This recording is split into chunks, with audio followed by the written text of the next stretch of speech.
in your opinion, what is the solution? Is the solution Bitcoin or is the solution like hard money? Yeah. Well, the solution is the separation of money and state. Okay. Yeah. Okay. Yeah. And the only way to achieve that is through Bitcoin. Because Bitcoin is perfect money. It has the characteristics. It completes the quest to fulfill the characteristics that you would require in a perfect money. Yeah.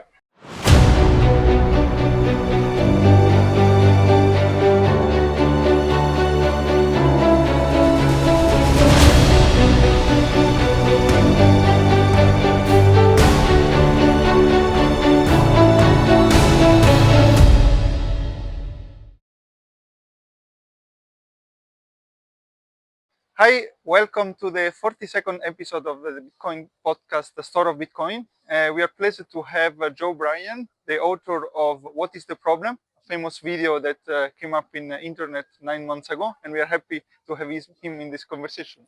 How are you doing, Joe? Yeah, very well, thank you. Thank you for picking such an idyllic spot to have this conversation. I've never had such a picturesque. Yes, we are in Lugano. We are happy.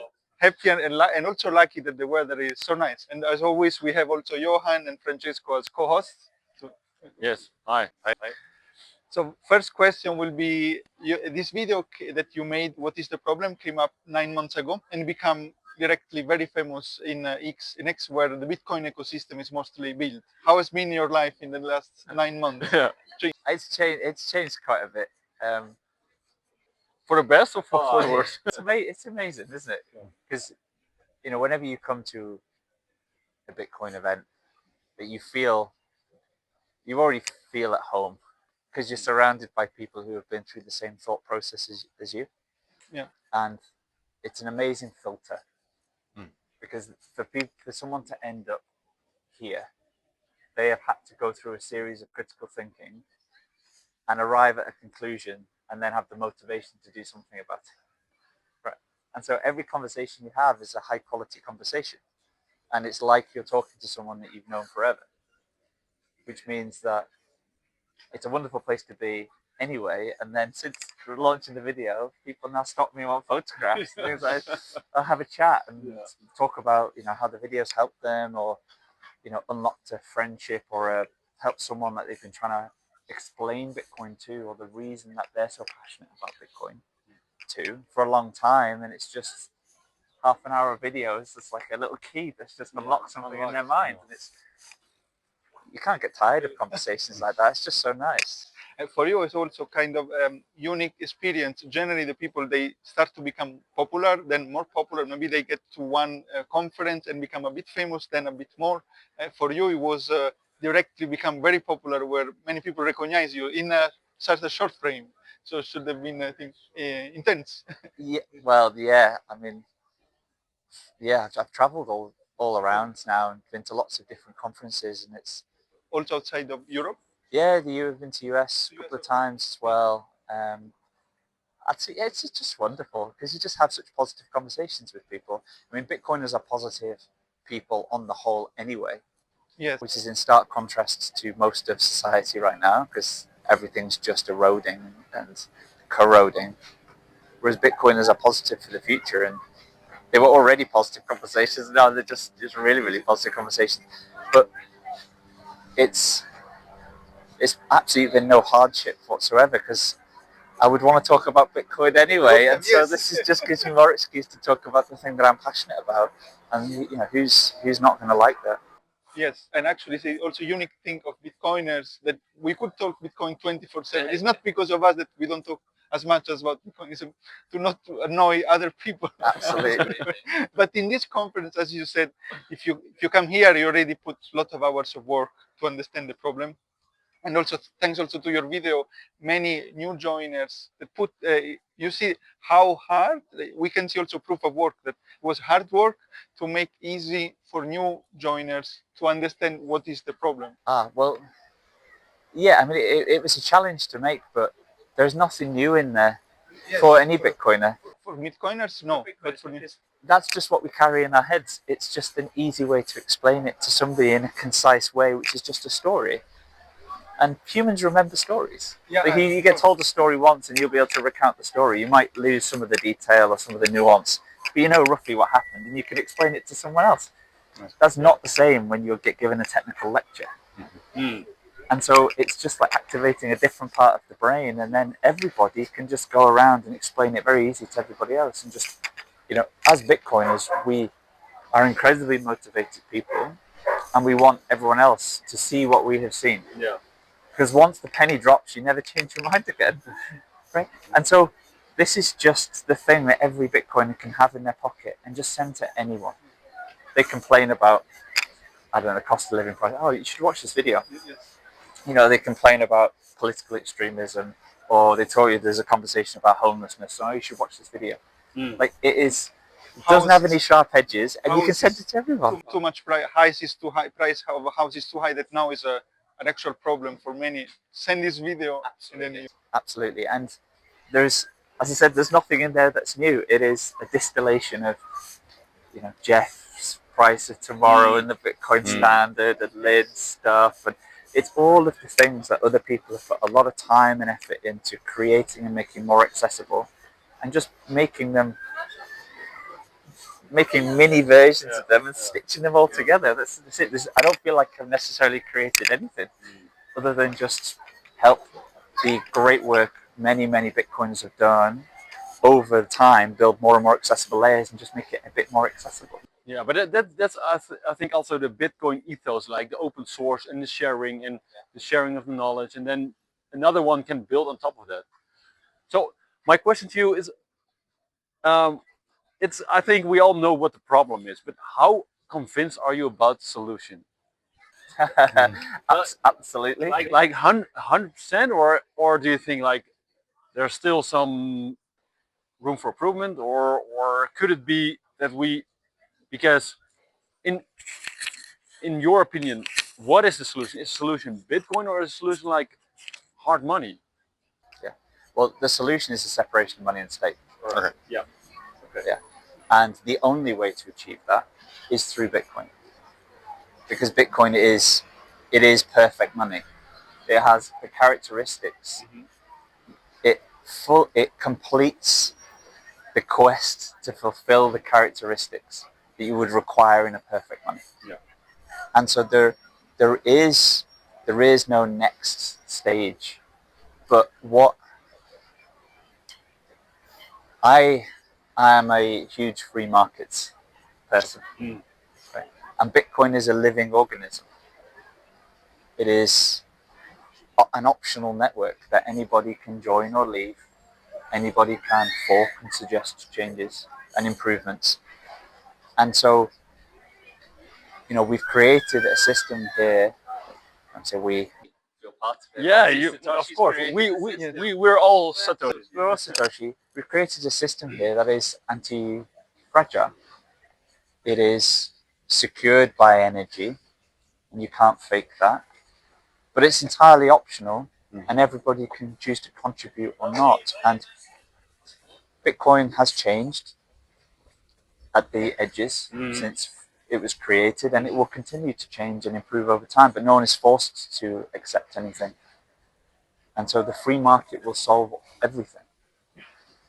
The free market will solve everything. The price signals will drive will be the output against which success is measured. And you can see every time somebody creates anything, they fork Bitcoin to do something else. It fails. It goes to zero. And Bitcoin is the only way we absolutely separate money and state. Anything else is a temporary solution. Everything else requires a promise. You cannot separate money and state with gold. Yeah. No. Because it's enforced through a promise. Yeah. As we've seen already. Yeah. It's Bitcoin and there's no other alternative. Because of the flaws of gold, you need to issue bills that are IOU on the gold, right? Yeah. I mean, the proof is in the outcome. Because if gold was good enough to be the money, it would be the money. Yeah. But it's not. Because we have the currency layer. Because gold wasn't good enough. Yeah. And therefore, it's already failed as money. And so if you're ever going to try and move to a new monetary system, if you decide to move to gold, and central banks decide to prioritize having a money attached to gold again, it's going to fail. It already failed once, it will fail again because the promise will be broken. With Bitcoin, you don't need the separation of the currency and the monetary layer because they're one and the same thing. You don't need the paper layer because it's already perfect. Yeah. Yeah. Because you have a custody and verifiability problem. You never know how much gold is back a currency with, right?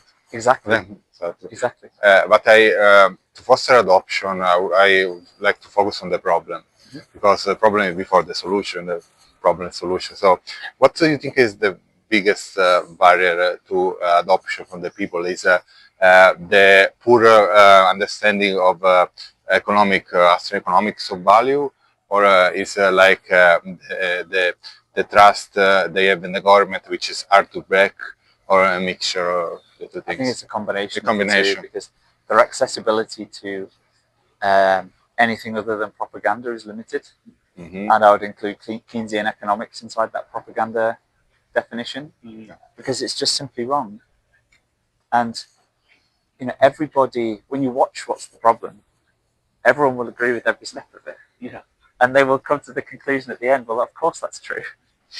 But they've stepped through it themselves. You're not telling them that this is true. It's like, well, obviously it's true because that's how humans are. And Austrian economics is just human action. And so it is so obviously true. Right? And so to have an economic system propagated through central banking and the top-down direction of around economic education that flows from that to reinforce the apparent need for inflation at the heart of the system is just propaganda. And so the more people that have access to understanding and stripping it back and starting from first principles to understand where human action naturally leads when you just leave people alone, they inevitably end up with Bitcoin. We just need to try and maximize the surface area of people who have that touch point. Because once you see it, you can't unsee it again, and you realize what a fraud Keynesian economics is and what a fraud central banking is. And that the entire world is just built on theft of the lives of people. Yeah. Yeah.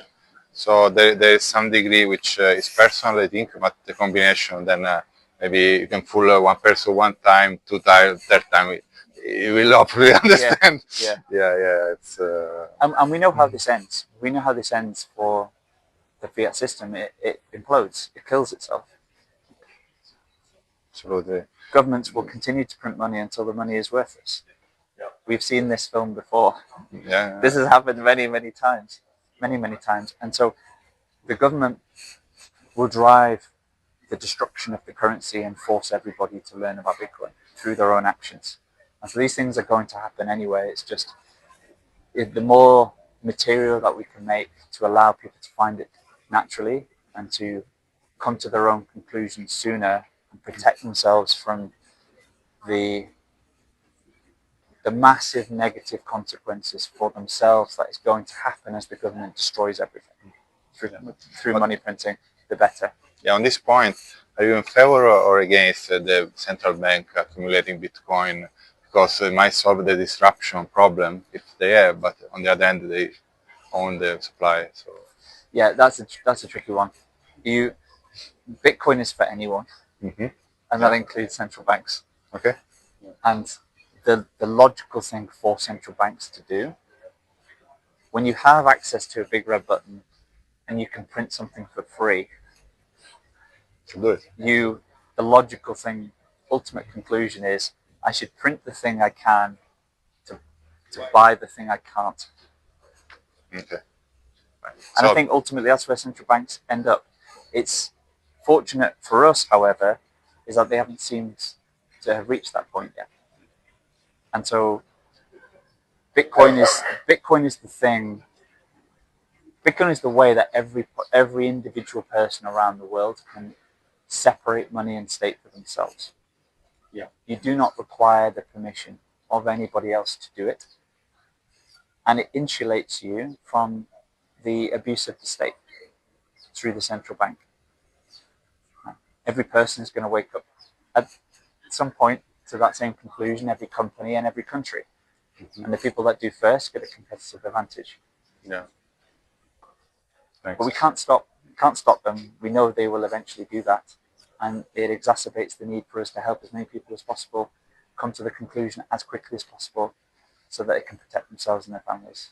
Yeah, because they will inflate the out there to accumulate, and people will pay the price because their life will be still denominated in fiat. Yeah, they will destroy the savings, any savings people have. They will steal your time and energy and force you to work for monopoly money, which they can print. And then anything that you do manage to accumulate, they will steal. They will steal because we're all in it together, right? Because they've destroyed the currency through the money printing. We've seen this before. Yeah, This is how it always ends. The only thing they cannot take from you is Bitcoin. yeah. It's the only thing they can't print, and it's the only thing they can't take. And so unless you own Bitcoin, you are not wealthy. You live with permission. Yeah. Probably also in the next years with higher inflation likely. We have seen also, we discussed also in other podcasts, for the first time central bankers are saying that the 2% target is not anymore a primary target. They will say sophisticated way to try to explain why. The reality is because they cannot go anymore. 2% is too low to keep the economy going on. It probably will be also a wake-up call for many more retails, because we know that 2% of inflation is wrong, but overall population think that it's good for stimulate the economy. It's hard to understand why, unless you do a lot of work. But maybe with 3, 4, 5%, we have seen also in the COVID is a wake-up call for more people. It is, but it's also not as clear as that, because they'll say in the past they've been targeting 2. Yes. They'll report it unexpectedly as 3, unexpected at 3.5. But everyone knows that's wrong. Yeah. Everyone knows it's 10, Yes. 12. Yeah. And it's not just the prices going up, which is how they measure it. It's shrinkflation. Yeah. It's the quality erosion. And so the cumulative real inflation between the visible inflation of the prices going up, the semi-visible of the shrinkflation, and the hidden inflation, which is the corrosion of quality and the impact it has on our health when the food deteriorates, that's way more than 10%. It's probably 20, 30% a year. And people feel it. Yeah. People feel it. Since COVID, people know it's not 2%. They know deep down like something's not right. And so the central bank saying, "Oh, well now we're going to target 3% or 4%." It's healthy now. It's you can only maintain that lie so long, because people have, it's like when people are encouraged to not trust the things that they see and hear, not trust your own senses. Senses, you must listen to the proclamation of the government. Right? It's exactly the same thing. People know it's not right. Trust us. Trust us. Trust us. Yeah, it's exactly right. But in any given year, 20% is painful. You compound that over 5 or 10 years, it becomes destructive. Yeah. Yes. And we're at that tipping point now where people are like, this just isn't right. I don't believe what you're telling me.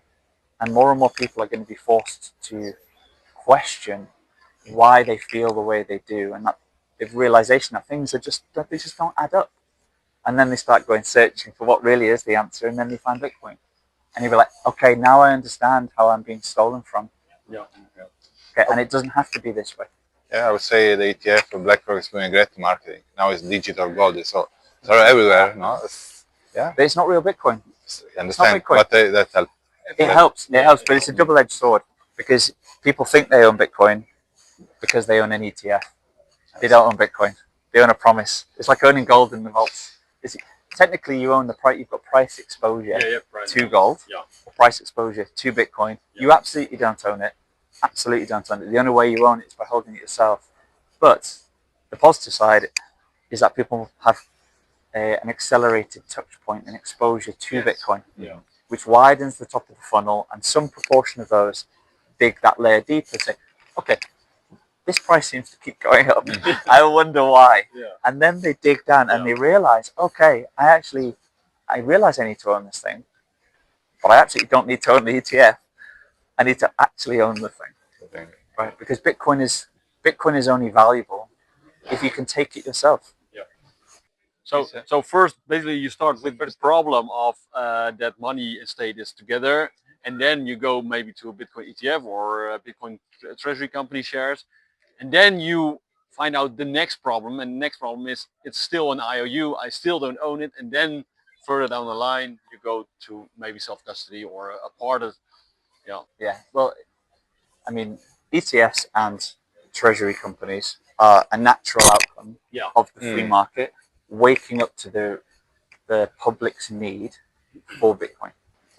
Right. And again, it's for everyone. You would fully expect this over the course of the evolution of a free market money to become the money of the world. Absolutely. But in no instance is that Bitcoin. They are, make no mistake, that is all within the national legal boundary of whatever jurisdiction the thing you're invested in happens to live.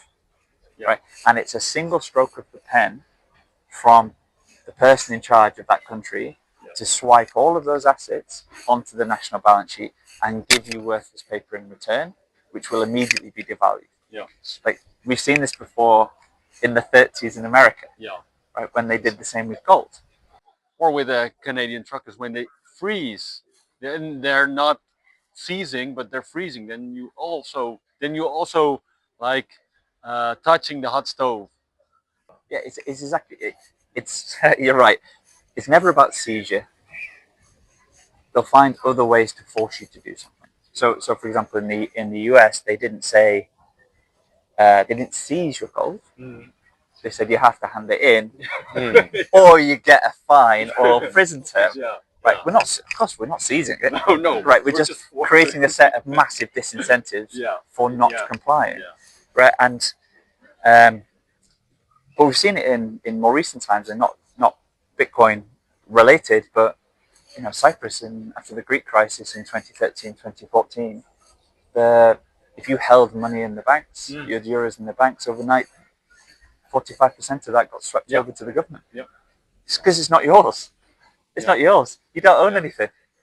If it's attached to the ground or it's in an account that you're permission from somebody else to view and maybe move, if everyone agrees, that's not ownership. That's not ownership. People want to understand maybe that if you own the ETF, so the issuer has to abide to the rules under the legal system that they have to back it up with Bitcoin. But ultimately, as you said, you're trusting the legal system as a whole. So it's a black and white situation here, and most people they don't see that what you said that already happened because we're all too young. And we're too young, and we also don't get it reported in our country, or we think it will. Oh well, that will never happen here. It will never happen here, which is the typical thing because humans aren't very good at compounding effects. So small changes, but you do small changes over a long period of time, you end up in a horrible place. It's like the boiling of the frog.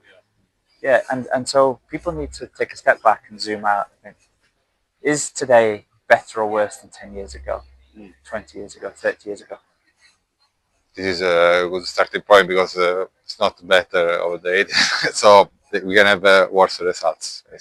Yeah, absolutely. Probably it's the first generation since the Second World War that is living worse than the parents nowadays. On this custody thing, for many the ETFs will be the first step, but especially for all Gen X or boomers, for also that they are not so tech savvy, also self-custody could be also hard. And for some of them, maybe it will be safer to have it in an ETF than to do self-custody or approaching multi-sig. So at least for a while, maybe when Bitcoin maybe will be easier and self-custody will be more popular.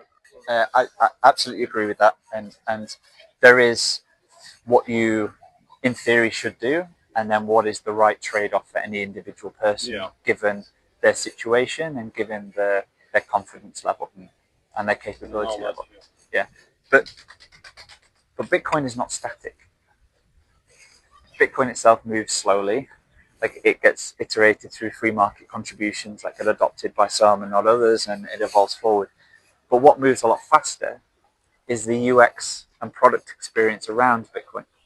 It's like the internet. The internet's come along. It was terrible to use in the 90s. But it was almost impossible. Whereas now it's super easy. Yeah. That didn't happen overnight. The internet itself hasn't really changed. It's the infrastructure around and the product experience around making it accessible, making it easy, solving for the things that people had as issues when using it. You had hardcore engineers who could do stuff, Yeah. and over time it means the grandmas can now do stuff. Yeah. Right? The same thing's going to happen with Bitcoin. Yes. Right? But this is the free market, or what's left of the free market, mainly driven by Bitcoiners who are some of the most productive people on the planet, making it easier and easier and easier for more and more people to take the step to be self-sovereign. But it's not the right step for everybody right now. Also, exact good example for internet. Old enough that when internet was becoming popular at the end of the 90s, it was still make these sounds, and then the dial-up, and then after 1 minute it was crashing. To download the video was taking long. And also Paul Krugman, Nobel laureate in economy, said in 1998 it will be the same as fax, as the fax.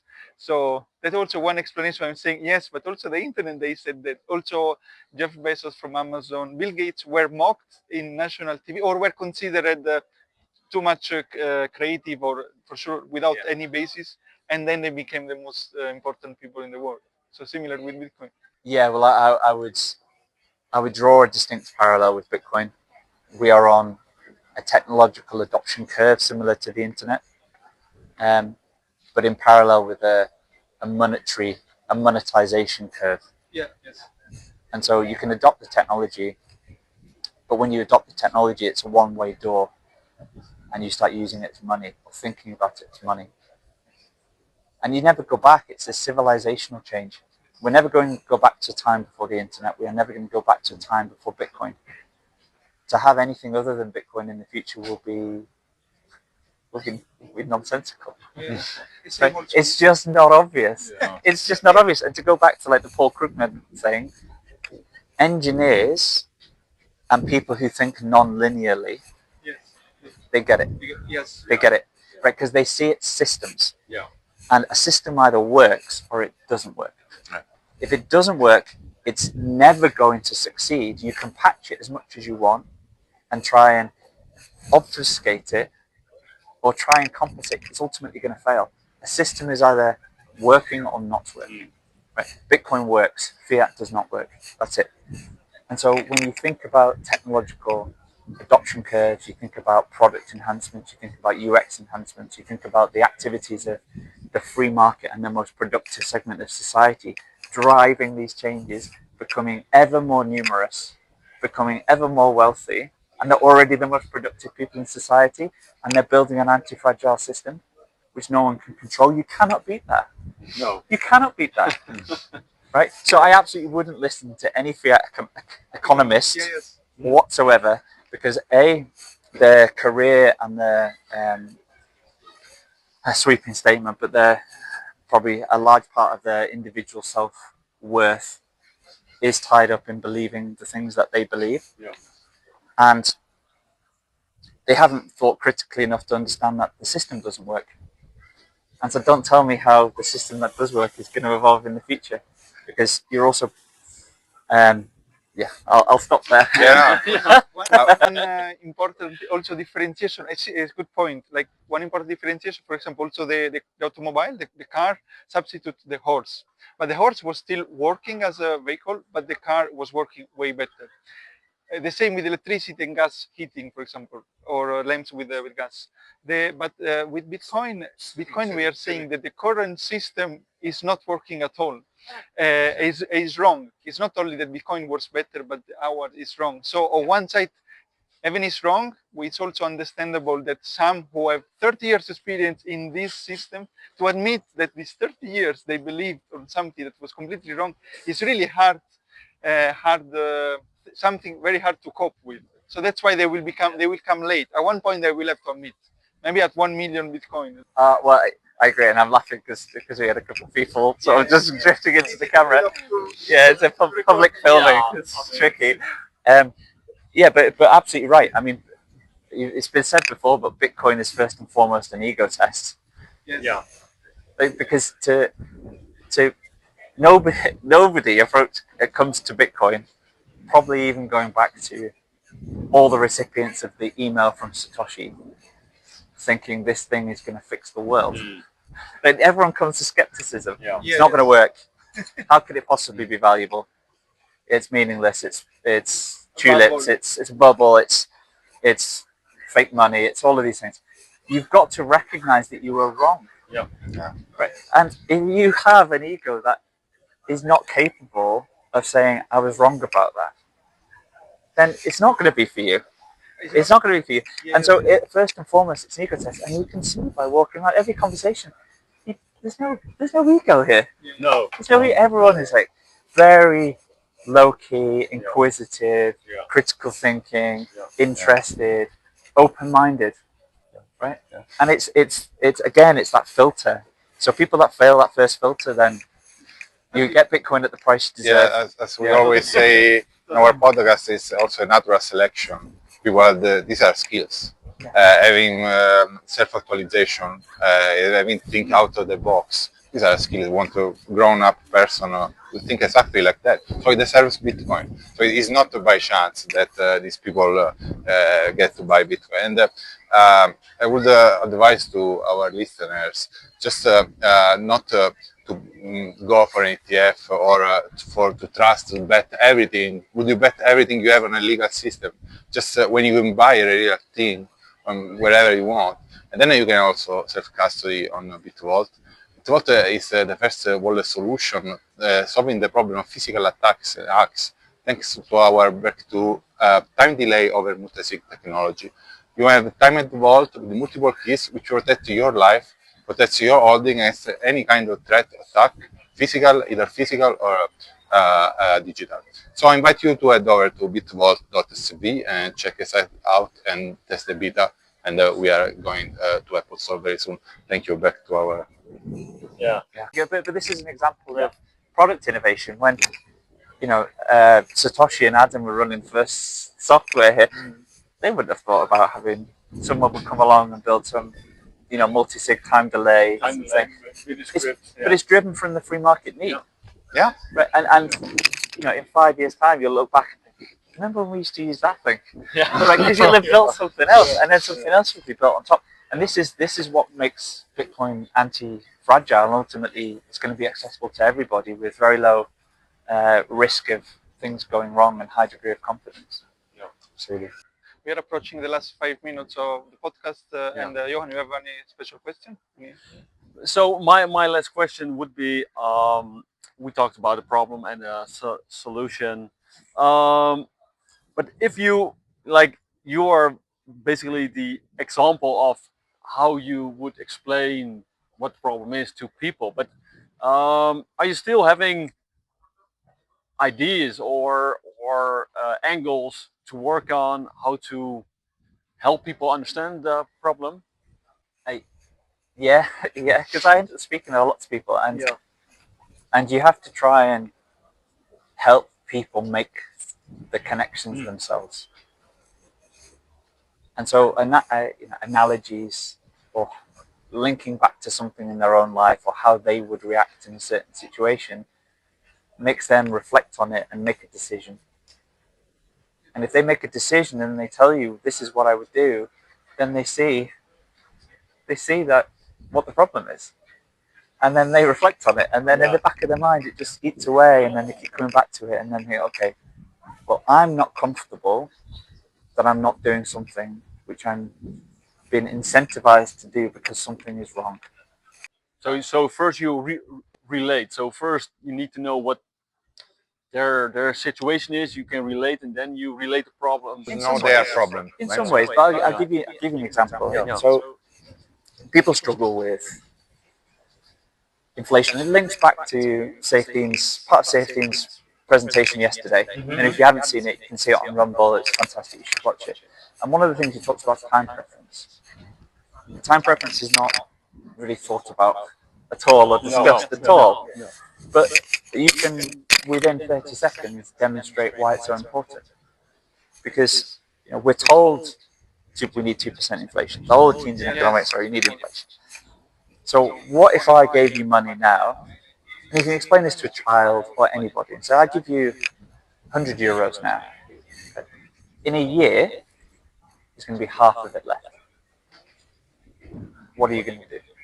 You say, I'll spend it. Okay. What if there was half of it left in a month? Well, I'll just spend it faster. What about a week? A day, an hour? You faster. You say, okay, so think about your quality of decision making that caused you to make.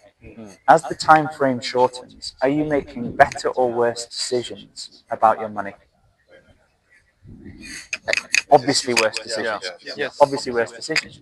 Okay, so you're being forced into making bad decisions because your money is melting. Okay, and you shorten your time preference massively. Right? It's all about when the money melts. I've got to do something before the money melts. So I spend it on things I don't need. I make investments that perhaps lose money, but they just lose it at a slower rate than what's being stolen from me. So I'm happy to lose 10% a year by investing in this rather than 50. That's bonds. That's bonds. Government. Exactly. And it's just so obvious. It's okay. Well, imagine the same scenario. I give you €100 now, and in a year it's worth 10% more. What do you do? Oh well, I might spend it. Might keep it. Might not spend it all. Might save some. I'll make a higher quality set of decisions. I'll spend it if I really need something, or I'll invest it if my return is greater than the productivity accruing to the money. So now I wouldn't invest it at 5% because the money is the productivity of society is driving the purchase power of the money at 10%. And so higher quality spending, higher quality investments, and those things compound. Imagine if you do that forever. Yeah. Right? Imagine the growth curve of society. Day one spending would drop because we wouldn't be wasting it. But think about day 2, day 3. As you're investing that, you're becoming more productive. You're not destroying as much capital on stuff that shouldn't be funded. Yeah. Yes. It just changes the whole way you think about it, and you can have that conversation with the child because they think about it. They tell you the answer, and then you go, okay, Okay. all right. Thank you. Yeah. But still, children maybe can understand maybe sometimes better than an adult, Yeah. because then they say, if no one is spending, no one is selling anymore, so the economy collapses. So sometimes maybe having a child could understand it better, because I got so many times. I also had maybe this question when I was learning about Bitcoin. If no one is spending, then the economy will collapse. So they will do. So there's a couple of things there. So this is like one of the big fallacies. Yes. It's like we already have that in society. It's like you can have a credit card. You can have a credit card and you can spend money now, and it costs you an extra 20% in 12 months' time on the interest, or you can just wait. People don't wait; they just buy it now, right? Because if they need it, they buy it, right? So we already have this system in place, and it's demonstrated not to destroy the economy, right? Secondly, is that people do still spend money. You have technology which is declining in price for the same thing. TVs. Every year the TV is about the same cost. So visibly it looks like the price is not falling. It's just twice as good every 2 years. If you were buying the same thing, the price is declining like that because of technology. The technological rate of innovation and deflation can still outstrip the money printer for certain things. People don't not buy a TV. They still go and buy the TV because they get utility from it, they get benefit from it, and so it just dispels the myth completely. And the second point is, if the money wasn't melting, people wouldn't be buying assets they didn't need. Right. So you can't keep money in the bank. So what do? You rush to buy an asset to try and protect the value. Use that as the proxy store of value instead of the money, and so this is why house prices have gone up. Yeah. Right. And so what happens if you fix the money? You can now keep money in the bank, you don't buy the house. So what should happen to the asset prices? They come down. This is a free market. This is what should happen in a free market. They're not allowed to fall. Asset prices are not allowed to fall because the system is so leveraged because of fiat money. Yeah. And so by restoring sound money, you restore the foundations for the free market. The free market solves everything if you just leave it alone. Thanks for the answer. Yeah, I think I use also the example of TVs. The same, because otherwise people buy TV. I also bought a TV this year. Otherwise I would not buy it. You should have waited till next year. Next year, should I wait next year? Yeah. Thanks for being here. First of all, I would like to recommend to our listener to watch video of Joe that is "What's the Problem" in YouTube. If you click "What's the Problem," it will come up. Yeah, or you just what'stheproblem.org, or just Google it; it'll be there. And which other place people can find you? Well, I'm Satmo Joe on X. That's SATMO. Okay. Joe, Joe. Or if you're on LinkedIn, you can add me there if you still live in the fiat world. That's fine. You can reach me anywhere, really. Yeah, I also recommend to our viewers to hit the subscribe button on the YouTube channel, to leave a comment, because it will help us to create great content going forward. It was a great conversation. Thank you all. Oh, thank you guys. I really enjoyed it. Thank you. Thanks again. All right. Pleasure. All right.